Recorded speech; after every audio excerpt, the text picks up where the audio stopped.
This video makes me proud to be an American. Take a look. I want the American people to know that I had no right to overturn the election. And that on that day, President Trump asked me to put him over the Constitution. But I chose the Constitution, and I always will. Anyone who puts themselves over the Constitution should never be President of the United States. And anyone who asks someone else to put themselves over the Constitution should never be President of the United States again. But what the President maintained that day, and frankly has said over and over again over the last 2.5 years, is completely false. I dismissed it out of hand, but sadly the President was surrounded by a group of crackpot lawyers that kept telling him what his itching ears wanted to hear. Well said from Mike Pence, and he is right. A group of crackpot lawyers, people like Rudy Giuliani or Sidney Powell, almost led to the downfall of our liberal democracy. And you and I probably disagree with Mike Pence on just about every single issue, but we are all pro-democracy. We all believe that the Constitution needs to be upheld. We all believe in the peaceful transfer of power, so I do respect that about Mike Pence. It can't be easy to stand against your own side when they're all sending death threats, all calling to hang you. But Mike Pence, let's say, led the effort of a bunch of Republicans who are now turning their backs against Donald Trump. We have George W. Bush. George W. Bush will not support the re-election of Donald Trump, according to people familiar with his thinking. The New York Times reported Saturday, and this article is a few years old, but the paper said the former president and Texas governor won't vote for Trump's re-election, and that his brother, former Florida Governor Jeb Bush, quote, isn't sure how he'll vote. The paper spotlights several members of the Republican Party who are dissenting from party lines, and these are high-up members in the party. For example, here's Dick Cheney, Bush's VP, who is far from perfect, trust me, but at least he understands the threat that Donald Trump poses. Watch. In our nation's 246-year history, there has never been an individual who is a greater threat to our republic than Donald Trump. He tried to steal the last election using lies and violence to keep himself in power after the voters had rejected him. He is a coward. A real man wouldn't lie to his supporters. He lost his election, and he lost big. I know it, he knows it, and deep down, I think most Republicans know it. Donald Trump absolutely knows it. Keep in mind, everybody around him, everybody in his cabinet, including his kids, including Ivanka Trump, Jared Kushner, they all told him, hey, there's no evidence of election fraud. You got to stop spreading this lie, man. Bill Barr said in interviews there was no evidence of election fraud. Donald Trump was making it up and decided to trust lawyers like Rudy Giuliani over more established people in the same way that he trusted Donald Trump Jr. when looking for his VP pick. But I honestly think that George W. Bush lack of endorsement is really big, because obviously George W. Bush is probably not a good person. We probably disagree with him on a lot. He did a lot of terrible stuff as president, but somebody who has been in that role understands the oath that you take and the weight, the responsibility of being the president of the United States, and George W. Bush understands that Donald Trump is not fit to be president. I honestly wouldn't be surprised if a lot of these Republicans will be voting for VP Harris. Like low key,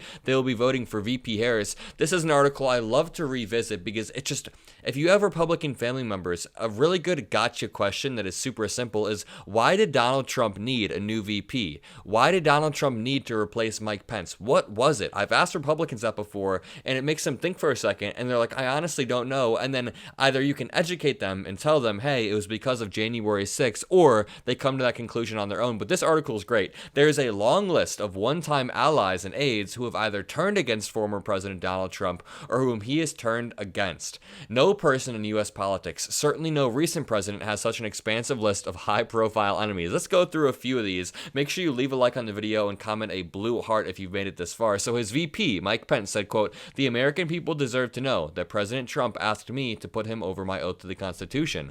Bill Barr, his second attorney general, quote, someone who is engaged in that type of bullying about a process that is fundamental to our system and to our self-government shouldn't be anywhere near the Oval Office. And of course, a lot of these people are spineless, so Bill Barr has flipped on this statement, but when this article was written less than a year ago, all of these people had said these things. All of these people were against Donald Trump. His first Secretary of Defense, James Mattis, quote, Donald Trump is the first president in my lifetime who does not try to unite the American people, does not even pretend to try. Instead, he tries to divide us. Another good gotcha question for your Republican friends or family members or coworkers. Why have so many people turned on Donald Trump? Why have so many people close to Donald Trump turned on him so quickly when he apparently picks the best people? Donald Trump loves to play victim, so he says that all of the people on this list backstabbed him, stabbed him in the back, but apparently he somehow also picks the best people. His chairman of the Joint Chiefs, retired General Mark Milley, seemed to invoke Trump. This one was massive and powerful. Quote, we don't take an oath to a wannabe dictator. We take an oath to the Constitution, and we take an oath to the idea that is America,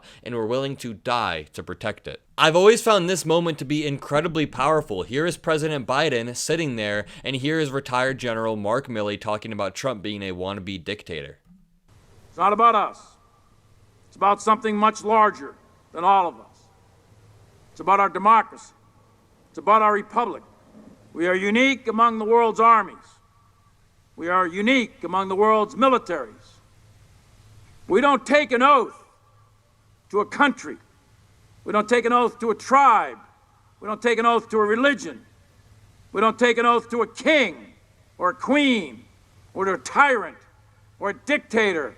And we don't take an oath to a wannabe dictator.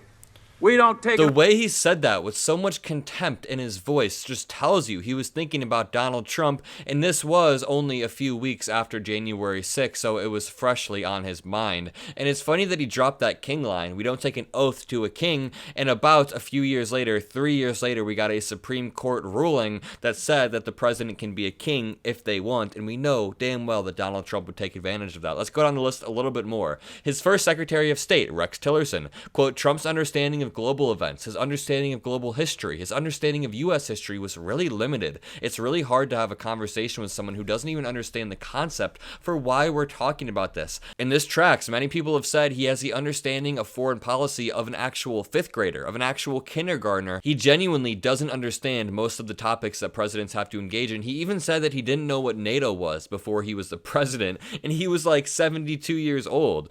His presidential transition vice chairman, Chris Christie, quote, someone who I would argue is now just out for himself. Chris Christie has said a lot worse since then. His second national security advisor, H.R. McMaster, quote, we saw the absence of leadership, really anti-leadership, and what that can do to our country. His third national security advisor, John Bolton, quote, I believe foreign leaders think he is a laughing fool.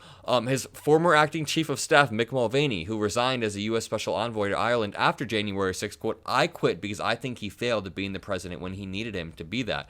Scaramucci, he is the domestic terrorist of the 21st century. Stephanie Grisham, I am terrified of him running in 2024. I could go on and on down the list. There are so many people that were close with Donald Trump that now say he is not fit to be president. And what does that tell you? What does that tell you? If you enjoyed this video, make sure you leave a like, comment a blue heart. Make sure you subscribe to this channel. We're so close to 300,000 subscribers. We might be able to hit it today with your help. But most importantly, make sure you have a great rest of your day.